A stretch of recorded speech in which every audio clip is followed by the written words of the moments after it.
liked it. Please stop. I'll have to throw my Coke in your face. Mr. Beast just got arrested.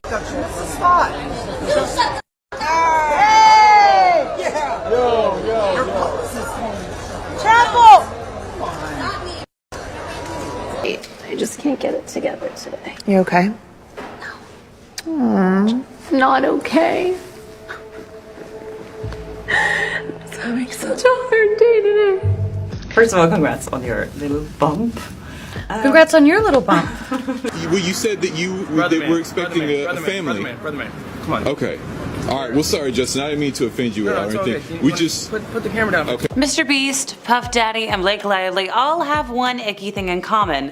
Their true personalities came to light this year, and there's a lot to talk about. So Mr. Beast, the #1 most subscribed to YouTube channel, and Amazon were sued this year by contestants of the Beast Games competition show for harassment, chronic mistreatment, and more. 5 unnamed participants of the show, which reportedly pits 2,000 people against each other for a single cash prize of $5 million, has had, I think, at least several allegations raised against it in the press, and now there's a class action lawsuit, which, not a great thing to have against a new show.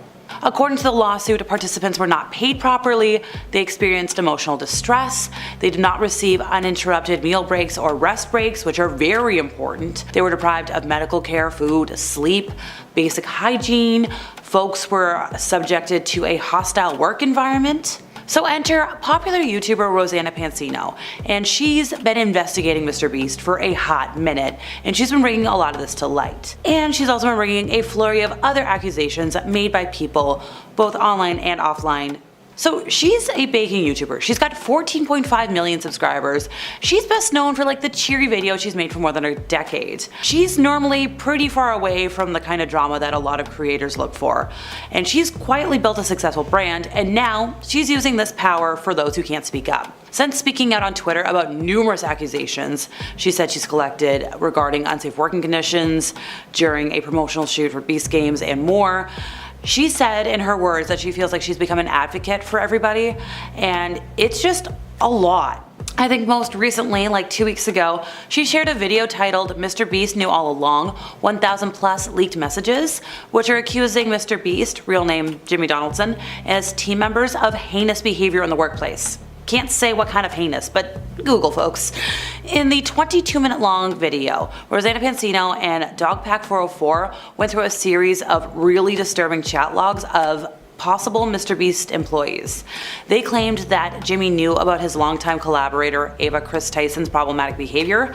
I can't say any specifics without getting in trouble with the internet, people, but replace problematic with the ickiest kind of criminal you can think of, you might get the right idea. So a day after Rosanna laid all of that out, she mentioned that she reported what she found in her concerns to the FBI, so hopefully they're gonna look into all that.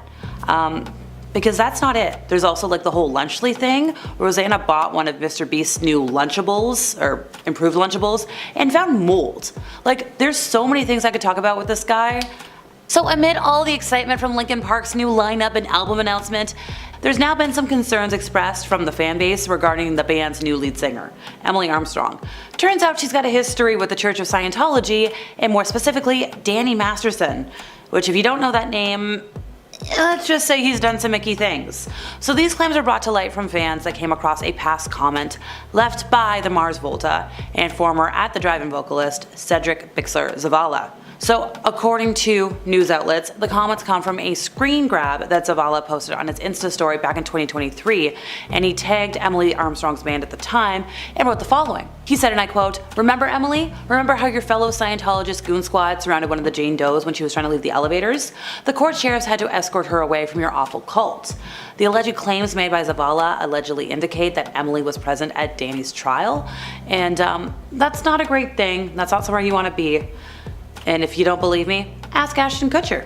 Puff Daddy spent decades in the music industry building up his legacy. We all know the bad boy empire, all the side hustles, the parties. He was a mainstay in the social hub. He was one of the hip hop artists on Forbes' list of billionaires in 2022. He had like so many #1 hits on the Billboard Top 100. But here's the thing with these big legacies. They're kind of fragile. And something that took decades to put together kinda got dismantled overnight this year. So just 2 months after being honored with the Global Icon Award at the 2023 MTV Video Music Awards, the hip-hop world was turned on its head when Puff Daddy's ex, Cassie, filed a heck of a lawsuit, accusing the mogul of years of misconduct and harm during their time together. It was settled in less than 24 hours, but the floodgates opened. Puff Daddy's been peppered with a litany of similar lawsuits, and there's been a lot that's got down this year. We've talked about it in depth. I don't think I need to super cover it. But let's just say the heat went up several levels when Homeland Security stepped in on March of this year to raid Puff Daddy's homes in LA and Miami. And he got linked to a doozy of an investigation. Allegations have been coming out left, right, and center. There's a lot of things that we don't know. There's a lot of NDAs at play. But let's just say this reputation is kind of tarnished now forever.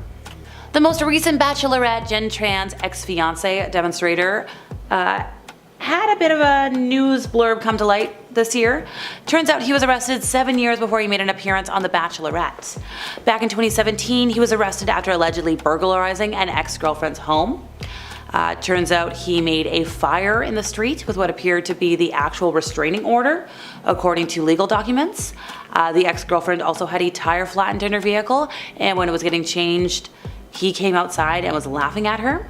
On March 22nd of this year, after conspiracy theorists around the world had been assuming the worst and craziest theories for a month prior, the Royal Palace released a clear video with a statement from the mouth of the Princess of Wales. She mentioned that, she wanted to take that opportunity to say thank you for all the wonderful messages of support and understanding while she'd been recovering from surgery, and that was referring to the planned abdominal surgery she underwent in January. And she mentioned at the time of the surgery, the doctors thought her condition was non-cancerous, and that the surgery on that day was successful. The doctors found that cancer had been present, which explained why Prince William cancelled his royal appointments on that day and then rushed to the hospital the next day to be with his wife. Now, it was announced on September 9th that Kate is now cancer-free, and I wish her nothing but the best, but it was a heck of a year for her, the poor thing. A recent documentary about the rise and fall of World Wrestling Entertainment's Vince McMahon debuted on Netflix this year, and it brought out a variety of emotions from one of his accusers. So the 6-part Mr. McMahon features interviews with McMahon and touches on let's just say controversies that have plagued his decades-long career. They include accusations by Janelle Grant, a former WWE employee who accused McMahon in a civil suit in January of forcing her into participating in intercourse in exchange for a job. Now, Vince McMahon was a household name for decades. He co-founded the $8 billion business empire that paved the way for so many superstars. And a lot of those superstars from the past spoke out in the docuseries. And it addressed a lot of other allegations that got brought to light. And it's really icky, and there's a reason Vince is no longer involved with WWE. So there was a number of crew members who worked on It Ends With Us with Blake Lively that mentioned that behind the scenes differences and a power struggle between her and director Justin Baldoni were very obvious during filming, and they affected a lot of the production problems. So this production was kind of plagued with a lot of things. It was an on-again, off-again situation. It was from March through June 2023, and it turns out Blake Lively and Justin Baldoni's contrasting approaches to filmmaking kind of clashed royally. According to 3 sources who asked to be anonymous because job safety, it was very clear to them that Blake didn't want to actually be on set, which, that was her project. She tried bossing people around, she had all these ideas about how things would be according to her vision, and it just didn't work out. A leaked video of Oprah Winfrey inviting guests to Diddy's 29th birthday party has just been leaked. Now, Oprah was joined by other well-known celebrities and invited other famous people in a video invitation. Now, if she was a part of this invitation, I think it's safe to say that she attended the party. And listen, Oprah has been spotted with Diddy multiple times at parties, charity events, and she even invited him on her talk show. Yep, you heard that right. And on an episode, he raised some eyebrows as he refused to answer one question. In 2006, while making an appearance on the Oprah Winfrey Show, Oprah tried to get to the bottom of Diddy's stage names, why he changed them, and what they meant. Diddy, though, was not going to give up that information. Diddy said, "It's a nickname somebody gave me. I've never told anyone that. I know you get people to tell you everything, Oprah, but I can't look you in the eyes and explain that one." He then shoved the question aside and said, "It's just a silly name, and it was made pretty clear that he didn't want to share the deeper meaning and the significance of his stage name. Now, what's strange about this is that Oprah did not probe him anymore and just accepted the fact that she wouldn't get an answer. Diddy then said, "I'll answer every other question except that one." Now, Diddy has gone through a lot of different names. In 1996, under the name Puff Daddy, he released his first commercial vocal work as a rapper. He then changed his stage name from Puff Daddy to P. Diddy in 2001. No more Puff Daddy. The first week in June, we're gonna have a name change ceremony, he announced on MTV News. "I'm rocking with P. Diddy now. My man Biggie gave me that name." Now, on August 16th, 2005, he announced on Today that he was altering his stage name yet again and would be calling himself Diddy. He then said fans did not know how to address him, which led to confusion. He then changed his name again on November 5th, 2017, when he announced that he'd be going by the name Love, stating, "My new name is Love, aka Brother Love." 2 days later, he told the press he had been joking, but on January 3rd, 2018, he announced on Jimmy Kimmel Live that he had changed his mind again and will be using the new name after all. Now, the change became official in 2022, and personally, I just call him Diddy. I mean, all of this is really confusing, and not only for me, many people have been confused by what to call him and why he has all these different names that constantly change. Now, in his other interviews, he has opened up about his many nicknames, as he told Jet Magazine in 1998 that he had a temper when he was younger and his friends started calling him Puffy. While speaking with CNN, he shared, "I've had different name changes because I only just grew up in a neighborhood where everyone had nicknames. My first nickname was Puffy." He said he was given the nickname Puff as a child because he would huff and puff when he was angry. It seems like his name will remain just one more secret that Diddy keeps from the world. Now, I don't know why he's making it such a big deal though. It honestly just makes him even more suspicious. I mean, why wouldn't he want to share it unless it was something bad, right? I don't know. It's all just very, very weird. And of course, this isn't the first weird interview that Diddy has had, and looking back now, I can't believe we let him get away with so much of the stuff he did. Now, Oprah is rich and powerful in Hollywood, but she's surrounded herself with some questionable men, to say the least. She used to be really good friends with Harvey Weinstein, and well, we all know what happened to him. Now, some celebrities called her out for this, as Rose McGowan tweeted a photo of Oprah and Harvey together, saying, "I'm glad more are seeing the ugly truth of @Oprah. I wish she were real, but she isn't. From being pals with Weinstein to abandoning and destroying Russell Simmons victims, she is about supporting a sick power structure for personal gain. She is as fake as they come.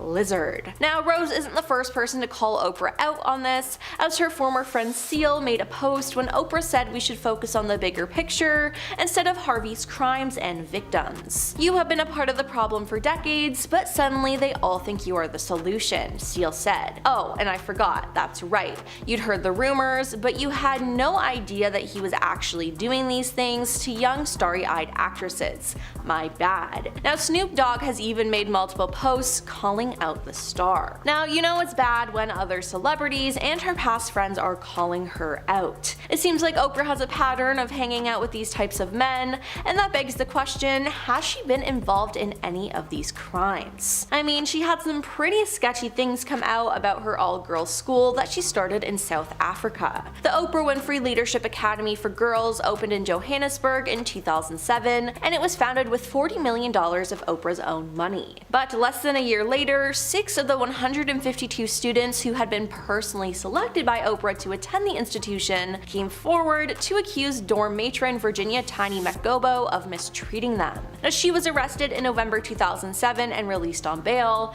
and she faced 14 different charges. It seems like Oprah and the organization did not look into who they were hiring and how the operation was running on a daily basis. Now, it's so sad because this could have been prevented. Now, following the first trial, Oprah was then sued by the headmistress of this girls' school for defamation. She alleged that Oprah defamed her by implying she was covering up the mistreatment going on at the school. However, the case was later settled outside of court court before the arranged trial. That's not all that happened there though, as in 2009 there was another scandal about mistreatment. 7 of the school students were suspended for harassing their classmates. The New York Daily News also reported that the alleged perpetrators also attempted to entice their classmates into lesbian relationships. A South African news outlet also revealed that one of the girls demanded her victims lie to the police about what happened. There have also been rumors that girls have been going missing at the school, never to be seen again. Could Oprah have been taking the girls for her own use? I don't know, but it's just weird overall. Not to mention that parents have also come forward with complaints about the school. In March 2007, some parents complained because they were only allowed to visit their children once a month, and the girls were only allowed to use their cell phones on weekends. One parent said, "It's a nightmare. We had only 2 hours to see my child. Surely this isn't prison or an institution." Another mother said her homesick daughter was very upset over the rules. "Michelle phones me in tears sometimes, and then I don't know what to say to her." Shockingly, the school is still up and running, which is crazy considering all the scandals that have happened there,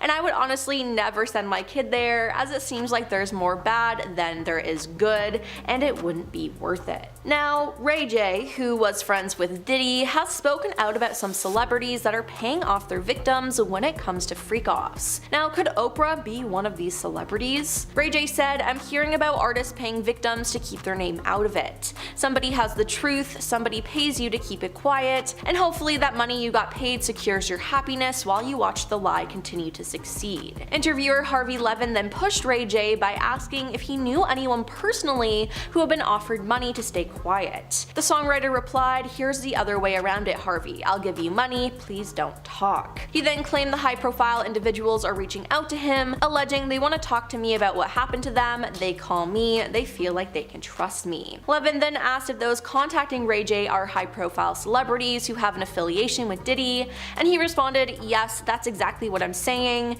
and I don't even know why I said it, but I said it, so what? Now they gonna be mad, come get me." Ray J then said, "I think I said too much." In the interview, he did not name any of the celebrities, but it still raised eyebrows. Now, could Oprah be one of the stars he was talking about? I guess we'll just have to wait and see how this plays out. So when Khloe Kardashian posts photos of her family, True and Tatum, the comment section is usually just flooded with well wishes. It's like, "Oh, what a cute family, how great." However, there was a post she made on September 24th of this year that saw suspicion and anger mixed in amongst the usual comments of like, "Oh, so cute." Followers appear to be turning on Khloe and her entire family due to their previous association with Puff Daddy. So this Instagram post, pretty cute, right? Like she's dropping off her family at school, and there was a lot of positive comments, like pop singer Chloe Bailey was like, "Oh my gosh, best mama." But then you gotta look at the ick.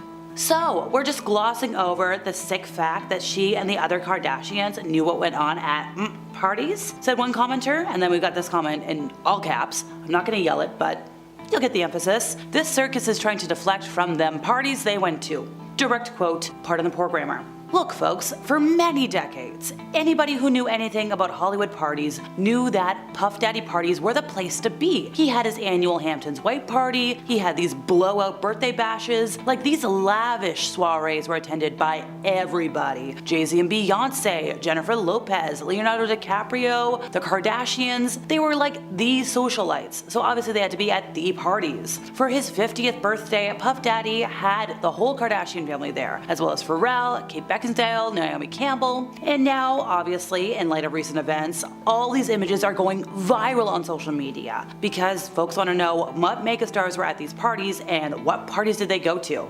And in some images, it looks like everybody's like having a good time. They've all got bottles of some fun liquid. There's a photo of Leonardo DiCaprio having some fun. There's Mariah Carey having a good time. But there's one image that stands out to me. Puff Daddy screaming at one party. He's got Paris Hilton in his arms and Kim K by his side. So obviously that had to have been during the era when Paris had Kim being her assistant. But like, still Kim, we got questions. But let's get back to Khloe for a moment. So there is a video that recently redid numbers on social media because in it we see Khloe Kardashian bragging about partying with a music mogul. This was in an older episode of Keeping Up with the Kardashians. I think it aired around 2014, so about 10 years ago now, and it showed the now 40-year-old catching up with her sister Kourtney as she unpacked a wild party with a bunch of her friends, including, but not limited to, Puff Daddy, Justin Bieber, and French Montana. Later in the episode, Khloe was enjoying a bowling session with a pal, and she mentioned, "I haven't been to bed yet. I got on a plane at 5:30. She was still talking about the party, going into details that I can't talk about. But like, once again,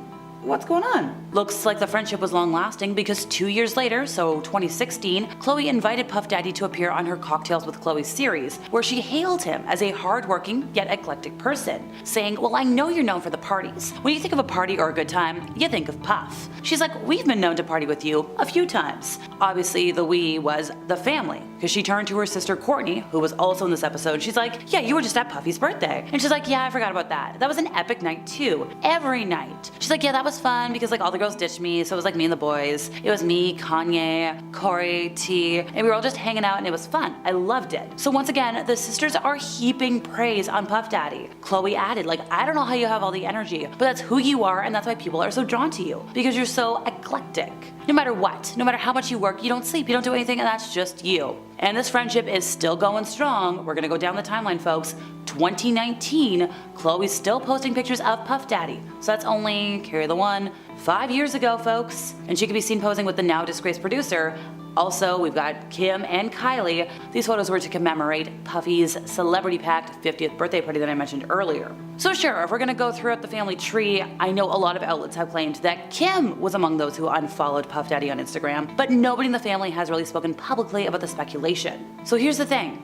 Khloe has literally said so many times that there's nothing like a Puffy party, and like, girl, what were these parties? Tell me more. Okay, we do have to say that nobody in the famous family has been linked to any of the allegations that Puffy is facing, but they haven't spoken out following his arrest. Not to say like, "Hey, we weren't at this. Hey, that was bad." They've been fawning over him publicly for how many years now, folks? Like a decade, if not more. I know Kris Jenner's partner, Corey Gamble, had ties to the rapper. So like, once again, why are they not speaking out? Well, apparently they might be dreading the prospect of testifying at his trial. According to an insider, they're actually in panic mode. Like, the whole family's like, "Oh my gosh, all these years they've been bragging about partying with them," and obviously everybody's assuming and wondering, were they involved in the freak-offs? Now, if you don't know, those are the carefully organized events that involved activities with professional workers. So according to sources, the whole family was like, "Yeah, no, we're not involved. We just can't say anything," because they had no idea the sorts of twisted things that he was up to after hours. But yet, the girls were talking about partying with him to 5:30 a.m., and we all know the timeline of what party happened when.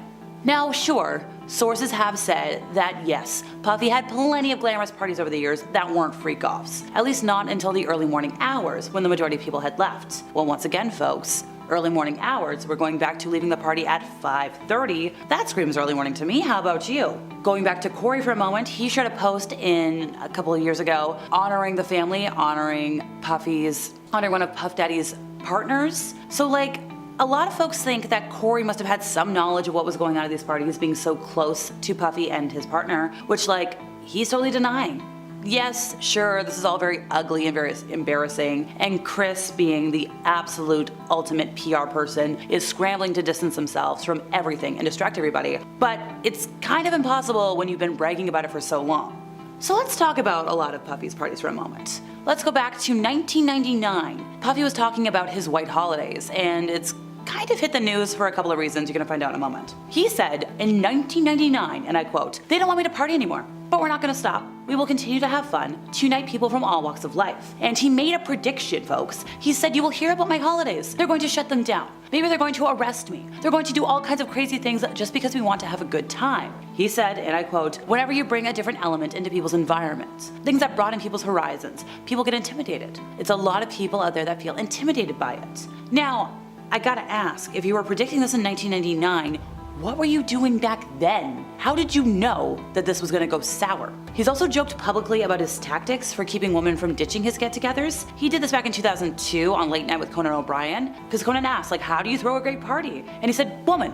Beautiful woman, of course. Beautiful men for the ladies, of course. You need some water." I don't know if guys have noticed this, but a lot of ladies drink water at the parties, so if you don't have what they need, they're gonna leave. Gotta keep them there. Need locks on the door. Now, when Conan O'Brien was like, that sounds kinda dangerous, Diddy tried laughing that off, and it's like, no, that actually sounds like a bit of a safety concern. Like, I wouldn't want to be locked at a party.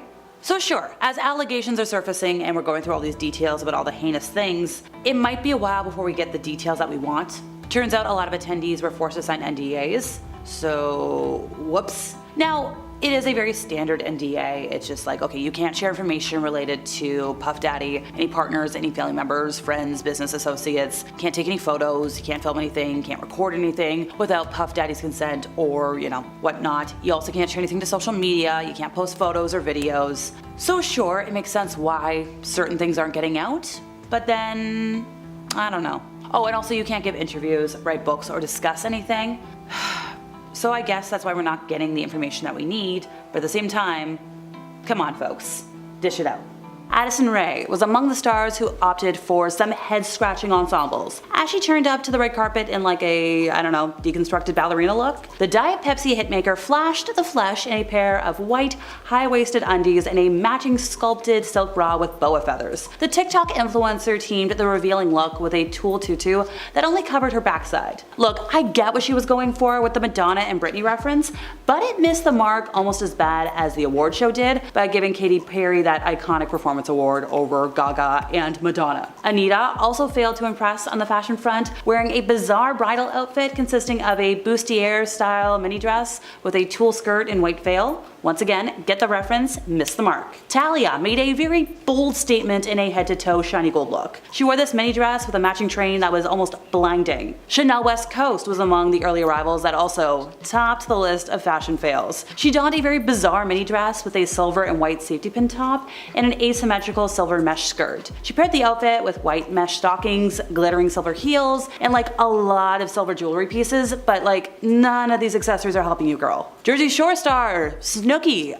also a fashion miss. This like outdated cheetah sequin dress with the chunky wooden platform heels. Like, I get it, girl. Everybody only really knows you from your past, but like your fashion taste can move on. Oh, and she had this like sheer black cover-up thing going on as well. Ditch it, ditch it. Her co-star, Mike the Situation, also didn't land on any best dress lists. He had this like really gaudy golden black shirt that was super dated, loafers and like sunglasses. Come on. He was joined by his wife, Lauren Sorrentino, who had this like skin tight ruched black dress. Wasn't awful, but it wasn't anything special. Like, I've worn fancier dresses to work. Glorilla bared a lot of flesh in a very puzzling futuristic look. She had this like teeny little bra under an open cropped metallic jacket, matching oversized pants. I'm seeing a metallic theme here, and it just, Chappell Roan did it best. Teddy Swim, another uninspired outfit. The white coat with the palazzo pants and the white tank.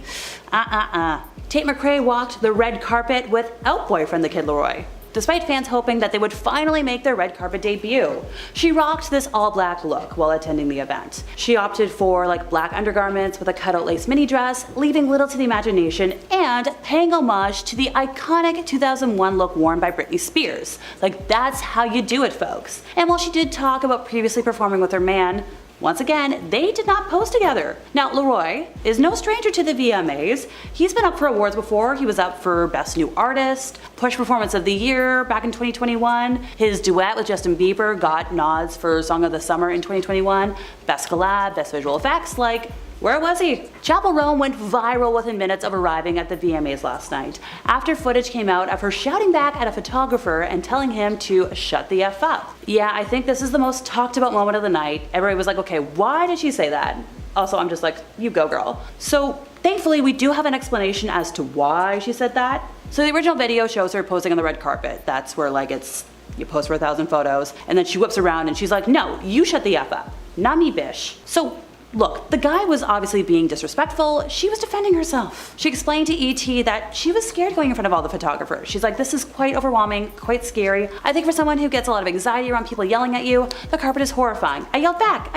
You don't get to yell at me like that. Which I love setting boundaries. Look, when you're at the red carpet, you're standing in front of all these press cameras and they're all shouting at you. So like, it can get super duper overwhelming, and I respect her for setting that boundary. She was there to perform her smash hit single Good Luck Babe, and she gave this insane performance inspired by Joan of Arc. Also, she took home the Moon Man for Best New Artist. Like, honestly, you do you, girl. It was a bad night to be Shawn Mendes. So he's part of this love triangle, and all members of that triangle were there last night. He started off the night, he posted this Insta being like, pulling up to my own funeral, and it was like, oh boy, because like we knew the exes were gonna be there. Camila Cabello was like, yeah, I'm feeling kind of the same. She was telling Billboard before the show, I'm kind of having a funeral today for everything that is negative, everything that doesn't serve me, death to the things that are negative, death to the people and the situations that try to bring you down, which it's like, oh boy.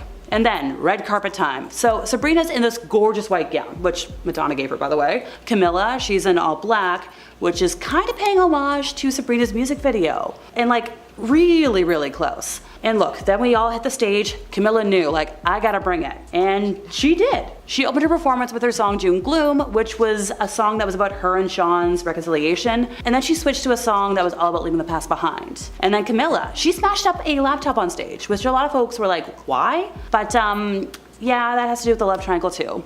So on our list is Nelly Furtado's injury. This one could be considered secondhand pain as well. Nelly Furtado is an icon in the music industry, and she literally left it all on the stage during her performance at Coachella. However, she had to cope with an unexpected blunder mid-performance that kind of had everyone performing on their own collective wincing. While she was in the middle of singing Eating Your Man, Nelly lost her footing on stage and hit the ground hard. It actually seemed like a pretty nasty fall, and the crowd was likely a bit shocked. But the trooper that she is, Nelly did not miss a beat. She simply got up and acted like the whole thing never happened while continuing to perform the song for her adoring fans. Following the performance, Furtado took to Instagram to share a photo of the aftermath of her fall. She managed to cut up her thumb wide open and left a nasty gash, but even that didn't seem to break her spirits. In fact, she almost treated the injury like a battle scar, and it only just made the performance that much more memorable. It was probably embarrassing in the heat of the moment, but Nelly Furtado took this one in stride. Moving on to Blur's Meltdown. A weak crowd and a fiery performer are never a good mix. Coachella has always had some mixed reviews on its crowds, but this one really stung. Blur is a legendary British rock band who have been incredibly popular since the early 90s. You basically can't go to any sporting event without hearing their mainstream hit, Song 2, playing at least once. But despite their global reach and their long run of popularity, they were having a tough time firing up the crowd at Coachella. The band was giving the music festival a pretty epic 13-song set, but nothing seemed to be working. Lead singer Damon Albarn tried to get the crowd singing and chanting on numerous occasions, but they were not giving him anything in return. He tried to get them to sing along to their hit tune Boys and Girls, but even that didn't work. Albarn finally decided that he had had enough, and he absolutely lost it on the crowd in a verbal tirade. The 56-year-old singer announced that they were never going to come back to the music festival again because the crowd was just a complete buzzkill for their performance. To be fair, he definitely had a point because the crowd was very silent for the majority of their set, but maybe the younger audience just didn't even know the songs that they were listening to. Next up we have Lana Del Rey's Soundcheck. Technical difficulties are every performer's worst nightmare. It doesn't seem to matter how big the show is, literally everyone can be affected by these problems at the worst possible moments. That's what happened to Lana Del Rey when she was in the middle of her massive Coachella set. Sound issues completely ruined her performance. It was so embarrassing that she actually had to get the audience to do a sound check with her in the middle of the show. On numerous occasions, Lana actually motioned for the audience to pick up the slack for her because her microphone kept cutting out. It made for a ton of awkward pauses and stuttering that completely destroyed what was supposed to be a great set. She continued to ask the crowd if they could hear her, but the whole thing just ended up turning into a big giant mess that wasn't even her fault. Hey, at least the fans technically got to sing along with one of their favorite performers, but we could all feel Lana's embarrassment throughout the set. Next up we have Grimes' technical difficulties, which was even worse. The sound team at Coachella seriously need to get their act together. Lana Del Rey was not the only person who was experiencing some untimely difficulties that completely hindered her performance. Grimes was also experiencing some dreadful malfunctions at the worst possible moments. But while Lana's problem was just a matter of the microphone cutting out and the fans could help pick up the slack, Grimes had bigger problems. She experienced a strange issue where some of her songs were playing at double the speed and she literally could not keep up with her own lyrics. She was trying to figure out the bizarre issue, but nothing seemed to be working for her. This sadly caused her to have a massive meltdown on stage where she screamed and cursed over the whole situation. It was pretty rough to watch, but honestly, who could blame her? Coachella is a show that people work towards for their whole lives, and to see it ruined by something like this was a real shame for Grimes. Moving on to Teyana Taylor's angry interview. Well, there's getting angry on stage, and then there's getting angry before you even make it there. Teyana Taylor was giving a strange interview during the music festival where she seemingly stormed off in a fit of rage. It seems like the host had asked her a question that struck a nerve, and Taylor was very vocal with her frustration towards the interviewer. Taylor told the host that the question was messy, and then she just stood up and said that she was done. She left the interviewer in a state of shock, and as she stormed off set, it looked like the serious situation was about to brew over. The host even stated that she was about to cry, and the whole thing was just incredibly awkward. Now, thankfully it turns out that the whole situation was just a stage prank, but the secondhand embarrassment in this moment is real. At least Taylor managed to prove that she's a pretty good actress, because she had everyone convinced that this indeed was a real mess. The crew members who worked on It Ends With Us told news outlets that creative differences and a very obvious behind-the-scenes power struggle between director Justin Baldoni and Blake Lively were very apparent during filming. Over the course of the on-again, off-again production, which I think it was from like March through June 2023, crew members said they observed Blake Lively and Justin's contrasting approaches to filmmaking, and apparently Blake's attitude was really shifting while making the project. Eventually, according to all the sources, who obviously can't be named because they're concerned for their work in the industry, it was very clear that Blake actually didn't want to be on set. Like, apparently everybody knew they didn't like each other. And they're like, look, the gossip is a bit much, but it might be worth talking about when Blake was, you know, very notably keeping her distance from Justin on the red carpet when they were promoting the movies. And even the source said, like, I don't think they would work together again. Blake is very business-minded, very practical. Justin is so on the other side of why he makes art that these two were never going to be friends. She had her own vision of how she wanted Lily to dress, which heavily conflicted with the costume department's ideas. So when the production had to go dark because of picket lines, costuming was running around like crazy trying to figure out how they could change everything to make sure Blake was happy, which, like, I get it, some folks have demands, they have their vision, but at the same time, there was a lot of returns, a lot of exchanges, and repurchasing of an entire wardrobe, and that was kind of detrimental to production. The production designer was put on the spot when Blake asked them to change the initial plans for the flower store, because the lookbook for the original set design was very gothic, very violet, very dark red, but then Blake was like, I don't really like that, like I want it to be more, in my view, my vision of what aligns with Lily's style. Apparently, Blake had all these scheduling conflicts, which is common for actors, but not usually for a principal actor who was also a producer on the project, and I'm just seeing a lot of red flags. The controversies surrounding so-called King of YouTube Mr. Beast began snowballing this year. So Mr. Beast was like the #1 YouTube channel. So turns out he and Amazon have been sued by contestants of the Mr. Beast Beast Games competition show. Folks are claiming chronic mistreatment, harassment, and so many more things that I can't talk about. 5 unnamed participants of the show, which pitted like 2,000 contestants against each other for a single cash prize of $5 million, had a number of allegations raised against it in the press this year. There was a very real class action lawsuit filed against Mr. Beast and Amazon.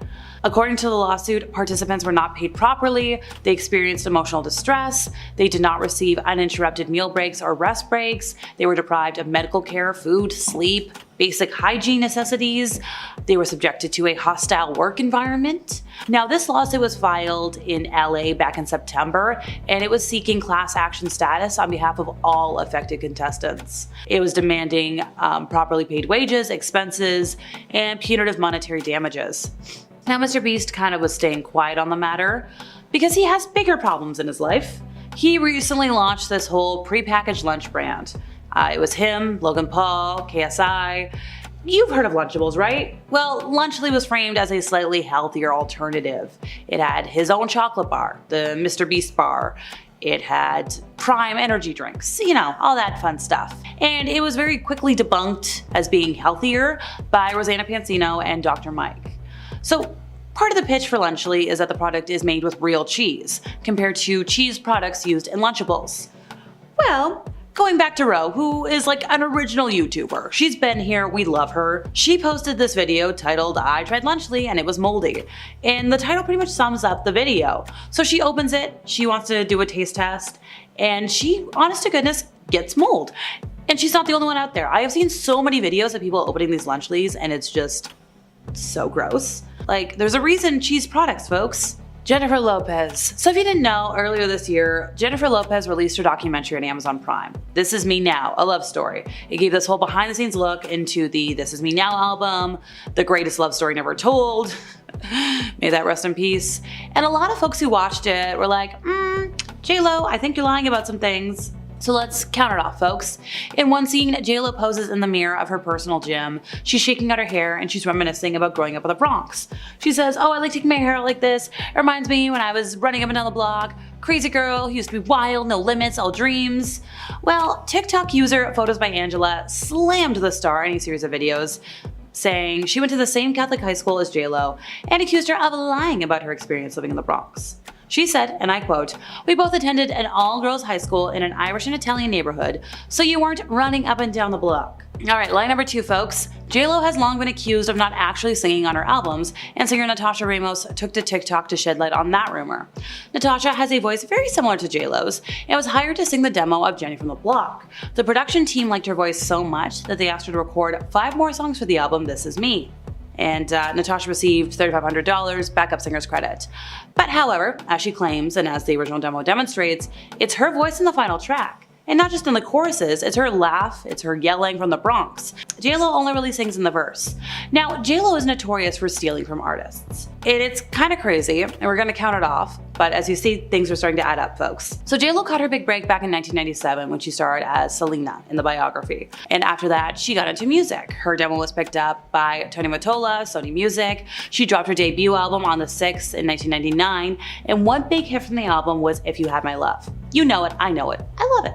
So this song got some backlash from R&B singer Shantae Moore, because she had a near identical song called If I Gave Love that was recorded a year prior in 1998. Both songs were written and produced by Rodney Jerkins, and it's been said that J-Lo's then boyfriend, Puffy, pressured Jerkins to write a near identical song. And more stealing from J-Lo, folks, we're not done yet. J-Lo has passed off many vocals from other singers as her own over the years, which is essentially committing fraud. Songs like Play and the I'm Real remix feature prominent reference track vocals from Christina Milian and Ashanti. J-Lo and Ja Rule's music video for I'm Real? Yeah, come on. We saw her try to pass off Ashanti's reference vocals as her own. She left the demo vocals there and didn't credit anybody. She's attempted, or well, kind of stolen, from Usher, Brandy Norwood, Mariah Carey, and so many others. She's been accused of lip syncing, and when you add all those things up, yeah, 2024 is not your year, girl. Katy Perry's great comeback this year didn't really generate the headlines she was hoping for.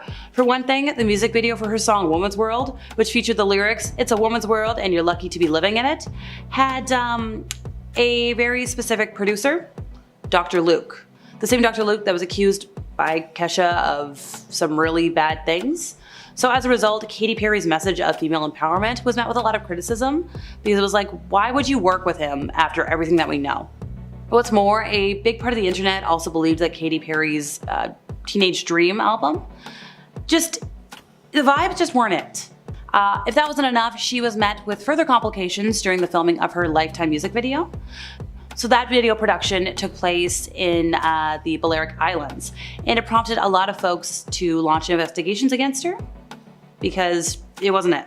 Starting off, we have Justin Timberlake. Just this week, it was reported that Justin Timberlake had been arrested. Justin was arrested for allegedly driving while intoxicated in the Hamptons. Sources connected to law enforcement told TMZ that Justin was at the American Hotel partying, and almost immediately after he left and began driving, he blew a stop sign. Now, cops saw that and began to follow him, and it's then been said that Justin began swerving and cops pulled him over. TMZ sources say cops performed a field sobriety test and asked Justin to take a breathalyzer test, but he refused. They say he failed the field sobriety test when asked to do a one-legged stand and walk and turn. Now, in the end, Justin was handcuffed and arrested, and the whole incident was recorded on a police officer's body cam. Now, Justin has been charged with 1 count of DWI and is cited for running a stop sign and failure to keep in his lane. Next is Travis Scott. Travis Scott was also arrested recently. He was arrested on charges of disorderly intoxication violation and trespassing property in Miami, according to records obtained by Page 6. Now, he was booked at the Turner Gulffield Night Correctional Center at 4:35 a.m., and police set Travis's bond at $650, which he submitted. It was reported that he had been on a charter boat in the Miami Beach Marina when its owner called police and requested that the star leave the vessel between midnight and 1 a.m. He was drunk, causing a disturbance, and asked to leave multiple times, a police rep told the outlet. Now, police also say that Travis became irate, screaming profanities, left and returned to disturb some more. Less than half an hour after they arrived, the cops arrested Travis at 1:17 a.m. before officially booking him 3 hours later. Now, a source familiar with the case told Page 6 there was no physical altercation with anyone, this was a rowdy party, and Travis was already bailed out for a few $100s, he's already home. There's no further action to be taken, as it was a minor incident akin to receiving a ticket with no injuries. Then there's Nicki Minaj. At the end of May, Nicki Minaj was placed under arrest in the Netherlands for suspicion of carrying illegal substances and her personal belongings while at the airport en route to Manchester for a scheduled performance. Now, multiple times via social media and video, Nicki denied having broken any laws. She remained calm during the exchanges caught on video, and she was compliant. Now, she recorded her discussions with local authorities as she questioned the reasons she needed to leave her group and was later told that she was under arrest. The singer also shared live updates of the events as they were happening via her official Twitter and Instagram accounts. Now, as a result of this incident, she was forced to cancel her show that night. Despite Nicki's best efforts to explore every possible avenue to make tonight's show happen, the events of today have made it impossible, a promoter of Live Nation said at the time. We are deeply disappointed by the inconvenience this has caused. Then there's Morgan Wallen. In April, country music star Morgan Wallen was charged with 3 felony counts in connection to an incident at Eric Church's new bar in Nashville. 2 police officers had been standing in front of Chiefs on Broadway when a chair flew off the roof and hit the ground in front of them. Staff members identified Morgan as the person responsible for tossing the chair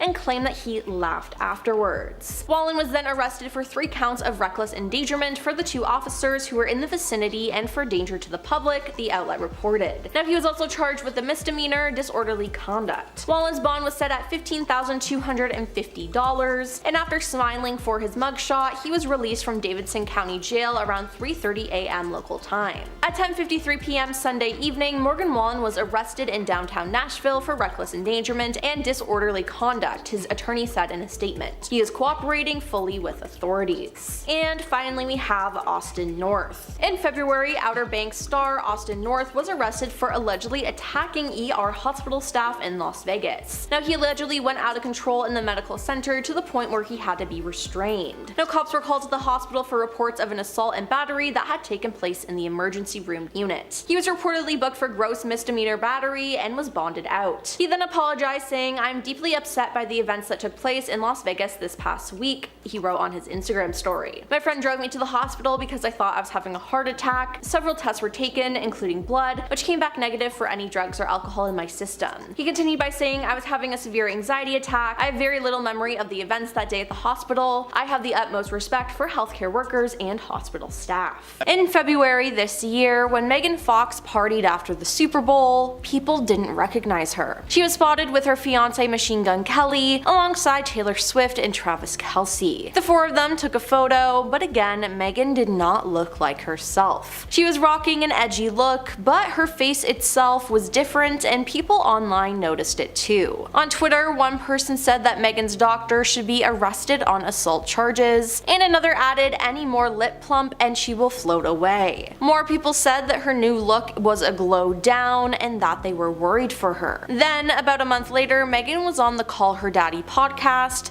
and on it she addressed the plastic surgery rumors and every procedure she's had done in her entire life. She said she got her breasts done when she was 21 or 22 and then had them redone after breastfeeding her kids. "I got them done in between the first and second Transformers," she said. Now, Megan got them done as a young woman, and later on she had kids, and breastfeeding then ruined them and forced the star to have to hide her chest and herself from the public until they were fixed. Except they didn't get fixed. According to her, the second time she got her breasts done, the implants were actually too large, and her body fat couldn't hide the edges of the implants. They showed through her skin. Now, it required a 3rd procedure to take the implants out for a pair a size down. She also added that she had her nose done in her 20s, and she also had one procedure procedure that she's not willing to share publicly. There's one thing I had done that I'm gatekeeping, she said. She also added, I've never had a facelift of any kind, so no mid-facelift, no lateral brow lift, although I would like one.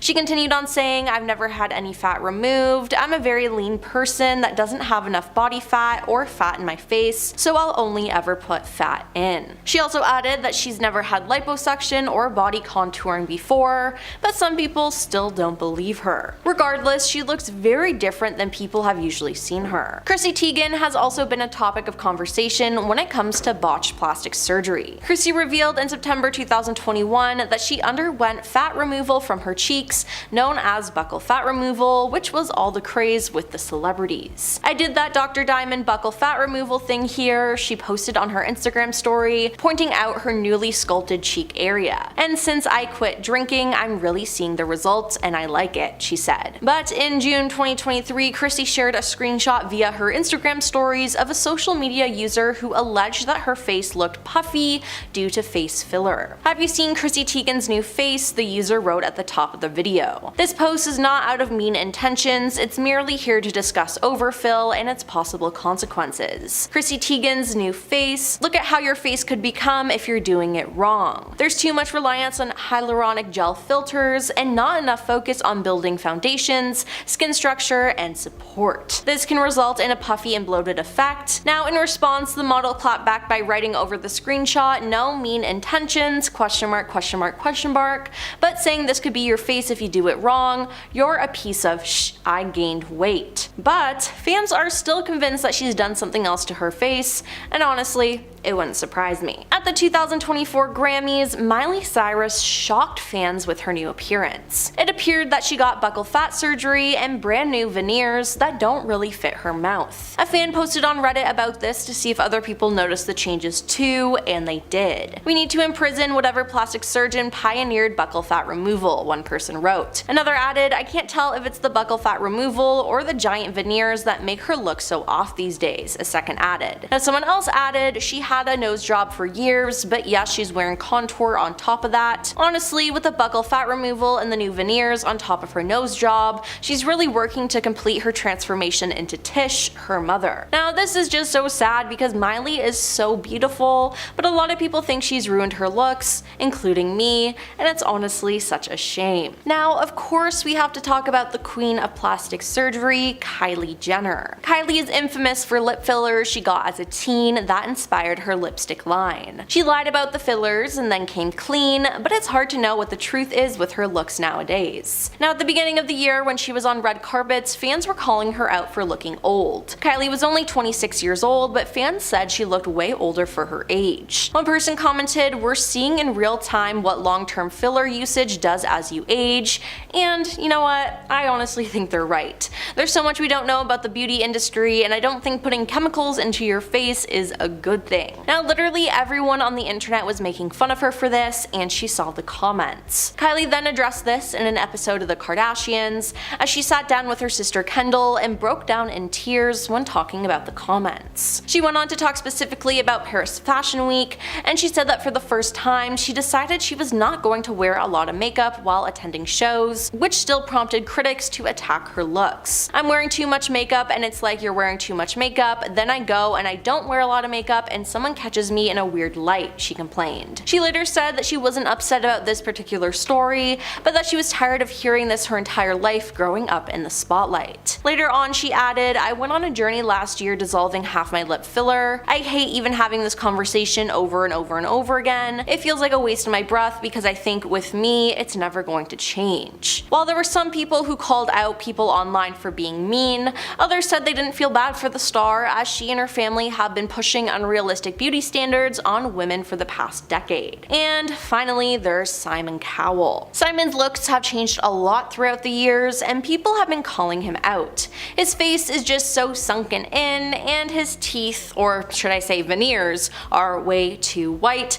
It's honestly scary. Now in 2022, Simon told The Sun, there was a stage where I might have gone a bit too far with fillers. I saw a picture of me from before the other day and didn't recognize it as me first of all. Eric, my son was in hysterics. Enough was enough. There's no filler in my face at all now. Zero. But then shortly after this interview, he was unrecognizable again because he got fillers again. And he looks even worse. Now, I'm not sure if he will ever stop doing this, because if he didn't stop before, I don't think he will now, and he's just too far gone. Meg Ryan is back in the spotlight in Hollywood, but she looks extremely different than people remember her. Great to see Meg Ryan back with her bread and butter, but Lord, I wish she didn't mess with her face, wrote someone on Twitter. Another user added, I'm not going to have anything done to my face. I'm afraid of ending up looking like a trout. All the women in Hollywood do.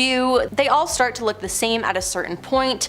Poor Meg Ryan, for instance. She was so cute. Now, Meg has never admitted to getting work done, but plastic surgeons are positive that she's had work done and it was botched. She's a mess, said celebrity facial plastic surgeon Dr. Sam Risk. I think she had a bad facelift in the wrong directions, sideways instead of vertical, he said. Now, other people think that she got her cheeks filled. Now, Meg once addressed the speculation by saying, there are more important conversations than how women look and how they are aging, she told Porter Magazine in 2015 in an article that has since been removed. I love my age, I love my life right now, I love the person I've become, the one I've evolved into, she said. First up, we have Emily Blunt and Ryan Gosling fighting on stage. The two actors took to the stage together to present an award, and they jokingly argued about Barbenheimer, which is the cultural phenomenon that surrounded last summer's theatrical release of Barbie and Oppenheimer in July. Ryan said, I'm just happy we can finally put this Barbenheimer rivalry behind us. To which Emily said, the way this award season has turned out,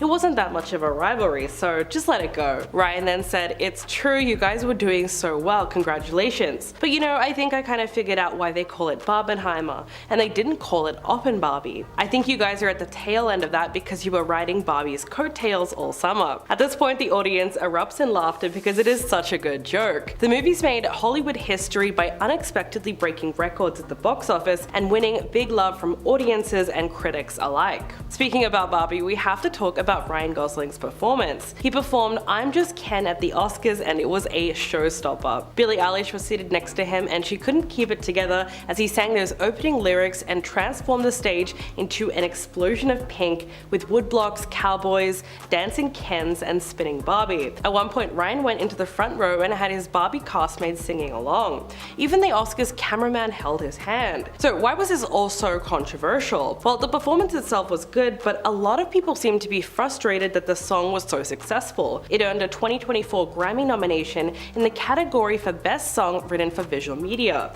even though it was kind of meant as a joke. But it actually ended up cracking the Billboard Hot 100 list and broke the internet. The Barbie soundtrack received a whole lot of love from the Recording Academy because it got 11 nominations for this year's ceremony. Next, we have to mention the chaotic moment that John Cena walked on stage naked, only wearing Birkenstocks. He was ironically presenting the Best Costume Design Award, which ultimately went to Poor Things. While at the microphone in front of the celebrity crowd, he joked about the importance of clothes before eventually Jimmy Kimmel threw him a gown to cover himself up with, and thank God for that. But as it turns out, he wasn't in danger of flashing anyone at all. Although he looked fully naked when he took the stage, backstage photos show that he was wearing a protective garment that covered his private parts. The beige-colored protective clothing looked like a piece of underwear, and it covered him in the back and the front. John Cena's supposedly nude moment was meant to be an homage to a famous Oscars incident, when in 1974 a naked man ran behind host David Niven as he introduced Elizabeth Taylor to present the award for Best Picture. This year's host Jimmy Kimmel said, "Can you imagine if a nude man ran across the stage today? Wouldn't that be crazy?" To which Cena said, "I changed my mind, I don't want to do the streaker bit, I just don't feel right about it. It's an elegant event, you know. Honestly, you should feel ashamed right now for suggesting such a tasteless idea." So all in all, it was a little cringe, but it was mostly pretty funny. But Jimmy Kimmel also found himself in hot water after he cracked a joke about Robert Downey Jr.'s past addiction in his opening monologue. It was his fourth time hosting the event since 2017, but clearly he still has not learned how to make a tasteful joke. He started his opening monologue playfully taking taking aim at a number of celebrities in the crowd, like Christopher Nolan, Ryan Gosling, and Cillian Murphy. But one joke that really fell flat with viewers was made at Robert Downey Jr.'s expense. He made a comment referencing the actor's past history of substance use, saying this is the highest point of Robert Downey Jr.'s career. Well, one of the highest points. The camera then panned to him in the crowd as he tapped his nose in response. Then Jimmy doubled down, saying, "Was that 2 on the nose or an actual motion you made?" At that point, Downey Jr. just looked annoyed by the joke and gestured for Jimmy to just move on. Talk about awkward. The reason his past is such a touchy subject is because of how dark it was for him. In his early career, Downey Jr. faced substance addiction and various related charges. In 1999, he served 12 months in prison after repeatedly missing court-ordered tests. He's been sober since July of 2003 and has since managed to have an amazing Hollywood comeback. But none of it was easy, as you could probably imagine. In fact, he said he lived through 30 years of dependency, depravity, and despair before making his comeback as the star of Marvel's Iron Man in 2008. So with all this considered, it's no wonder viewers have taken issue with the joke and called out Jimmy Kimmel for making light of his past struggles. One person wrote, "Kimmel's gross jokes about Robert Downey Jr. reinforce the stigmatizing belief that no matter how long you've been sober, your use will always define you." At another point in his speech, Jimmy also roasted the recent box office bomb Madame Web, saying this night is full of enormous talent and untold potential, but so was Madame Web. And of course, that joke was much better received. Now let's talk about his mention of Greta Gerwig. He also cracked a joke about the Barbie director not receiving a Best Director nod, saying, "Now Barbie is a feminist icon thanks to Greta Gerwig, who many believed deserved to be nominated for Best Director tonight. Hold on a second, I know you're clapping, but you're the ones who didn't vote for her. Don't act like you have nothing to do with this." This was a really interesting take considering how many people were outraged by the snub, and it was a good joke compared to the horrible one at the Golden Globes. If you remember, Joe Coy, the 52-year-old comedian, totally bombed on stage. All of his jokes fell flat with the audience. He patronized Greta Gerwig's achievement by comparing Barbie's source material, which he called a doll with big boobies, to Oppenheimer's Pulitzer Prize winning source material. When the audience didn't respond positively, he doubled down, adding that he watched Barbie and he really did love it. Then he tried to cover up the generally unfunny sexism with what we're sure felt like a moment of equality. He said, "I don't want you guys to think that I'm a creep, but it's kind of weird being attracted to a plastic doll. It's just something about your eyes, Ryan and Margot. It's not always about you." So yeah, that wasn't great. Now let's talk about all the tumbles. The 2024 Oscar attendees were a little messy this year, but very relatable, especially when they stumbled, tripped, and accidentally bumped into things at this year's ceremony. Like truly, we could not think of more relatable celebrities than Kirsten Dunst, who tripped on a statue, and Liza Koshy, who fell on the red carpet, because they did handle the moments with the most grace. And besides, these incidents were nothing compared to what happened to Jennifer Lawrence, who had just won her first ever Oscar when she lived her most embarrassing moment in front of the entire world. While she was excitedly walking up to accept her Best Actress win for Silver Linings Playbook in 2013, she fell on the stairs while going up to accept that award. At the time, she said the trip was extremely humiliating, but it ended up becoming one of her most iconic award show moments ever. Moving on to Emma Stone's reaction. During the ceremony, an edited montage from Poor Things was shown on screen, and after that, Jimmy made a joke saying that those were the only scenes that they could show on network television. The movie was nominated for a staggering 10 Oscars, but yes, it also had a lot of nudity and other explicit scenes. At this joke, the camera then pans to Emma Stone's face in the audience, and she doesn't seem to be too happy with what he said about her film.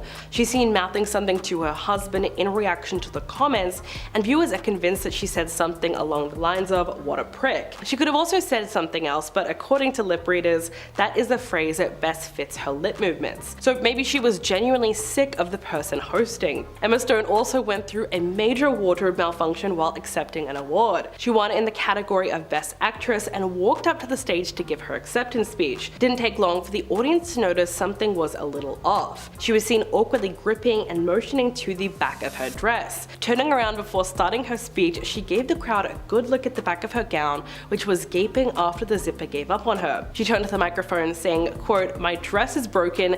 I think it happened during the I'm Just Ken." Besides being a bit flustered, she was able to finish up her speech and then hobble off stage, still holding her dress together in her hands. Thankfully, it all turned out okay because she was able to be sewn back into it before she stepped inside the press room. Moving on, a lot of criticism came from the snubbing of Lily Gladstone. Almost everyone expected her to win Best Actress for her role in Killers of the Flower Moon. It would have made up for the film being iced out of the other categories. Then Emma Stone's name was called out and that was it. While fans felt that she certainly deserved to win, it was hard not to think of what a statement it would have made to honor Lily Gladstone. It wasn't just that she was the lead of Killers of the Flower Moon, but she would have also made history as the first Indigenous woman to win an Oscar for Best Actress. It was just such a missed opportunities on behalf of the Oscars. Lastly, let's talk about Al Pacino's bizarre presentation. Viewers were left disappointed after sitting through a 3-hour ceremony to watch the actor's unconventional delivery of the Best Picture winner. While the 83-year-old icon received a standing ovation when he took the stage, things took an awkward turn minutes later when he didn't follow the traditional listing of the nominees in the category before announcing the winner. Instead, Al Pacino simply told the audience 10 wonderful films were nominated, but only one will take the award for Best Picture. And I have to go to the envelope for that, here it comes. Looking at the paper, he said, and without building any suspense at all, "And my eyes see Oppenheimer." He then read the names of the producers before the cast rose to their feet to accept the accolade. Needless to say, everyone had an opinion about that strange moment, with many calling it the most anticlimactic announcement ever. On Twitter, one person wrote, "Al Pacino announcing Oppenheimer as Best Picture win with the casualness of announcing what he wants to eat for dinner at Chili's. This is why I watch the Oscars." Another person said, "Did Al Pacino just mess up the biggest category of the evening?" There were even some people calling it a La La Land 2.0, which was the infamous Best Picture announcement of 2017, where the musical film was mistakenly announced as the winner instead of Moonlight.